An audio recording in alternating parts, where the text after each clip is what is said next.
Hello and welcome back to another YouTube video. Today I'm going to be covering the patch 13.4 top lane tier list. So if you enjoy the content, like and subscribe, and let's get into it. To begin with, there wasn't a lot of changes this patch. A lot of them were like fairly power neutral or just minor adjustments. So to begin with, we're going to talk about Jax. He actually kind of got power neutraled.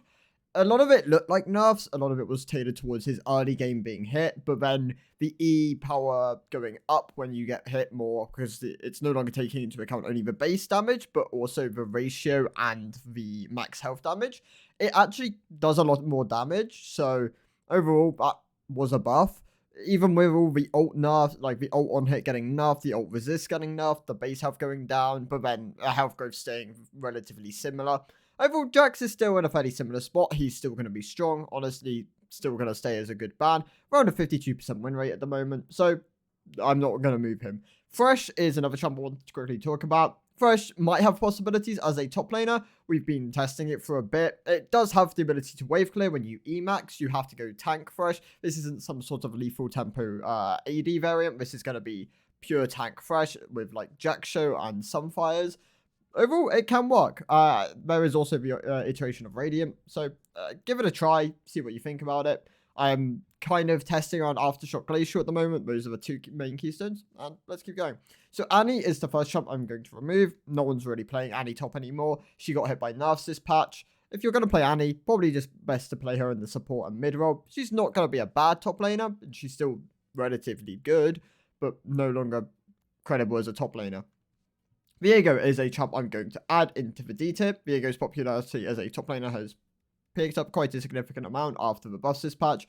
He's not doing particularly well, but as people adjust, change for builds, we might see him raise up a bit. I think Viego can work as a good laner, but for the most part, it's a case of finding the good builds which suit him. Maokai is the first champ I'm going to move up. Maokai actually got buffed for top lane. When this patch was mostly going to be nerfs towards Maokai, his E cooldown going up, the E AP ratio going down, the E base damage going down, all these mainly affected his jungle and his support. Tank Maokai gained 1% max health damage on the Q, combined with a bit more ratio on the E slow. So Maokai not doing too bad. Maokai could honestly push into the S tier if the situation was right for him. We are going to see GP nerfs next patch. I imagine we'll see something along the lines of Jax nerfs as well. So there might be room for him in the next tier up. Malphite is going to move up into the A tier. He's a champ which can be an S tier in the right scenarios, but because he's conditional, I'm going to only leave him in the A tier. The same actually goes for Rammus. Rammus is actually doing quite well. He is probably high-end B, bottom of A, but Rammus is doing pretty well in the top lane. Most of the nerfs were a hit towards his jungle and his early game clear speed, but because they were mostly nerfs towards his W, and in the top lane you alternate between W and Emax, actually doesn't affect him as much. And past that, he mostly received buffs because they over nerfed him. So Rammus actually pretty good at the moment. Definitely an A tier top laner. I'll put because I would relatively consider Maokai as a better anti-AD option, but I'd put him higher. But Rammus is also a good option. If you play Rammus and enjoy Rammus, definitely try it. Udyr is a champ I'm going to move down. Losing the slow on the R combined with health growth and the armor growth actually hurts Udyr a lot more in the top lane than it does in the jungle, because you get more levels in the top lane. And the slow is more valuable in the top lane as well, because you want that to be able to continuously pressure and chase people down through lanes. So actually hurts Udyr top quite a bit. He's a high B tier. He's still not bad, but not as strong as he used to be. Lilia, I'm actually going to move down to the D tier. Just isn't receiving the same amount of players it used to.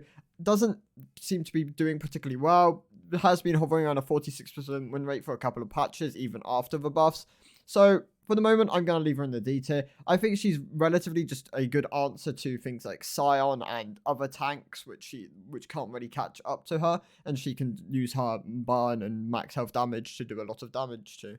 Garen is another champ I'm actually going to move down. Garen actually got hit quite badly by the Mortar Reminder changes when they converted it from attack speed and movement speed into pen. It actually hurt him quite a bit because he really liked the attack speed.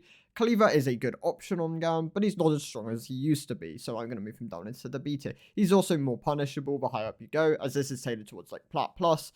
he's progressively gonna continue to fall down. Of course, if you're a one trick of a champion, you can find success against most of these, but that kind of stands for a lot of these champions. So that's kind of how it goes.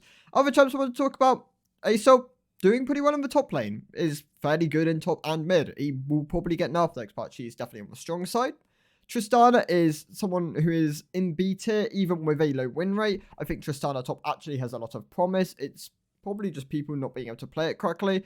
And I think right over time, it should start appearing more. We're already starting to see it more in pro play as well. Riven had her tower buffs this patch. Doesn't really do that much for Riven. It gives her more split push potential, but it was a very limited amount of damage. The rest were kind of QOL, and her early levels got a bit of a buff, but for the most part, a bit stronger than she used to be. Probably high in the B, but not as strong as being able to push up into the A tier against a lot of these champions.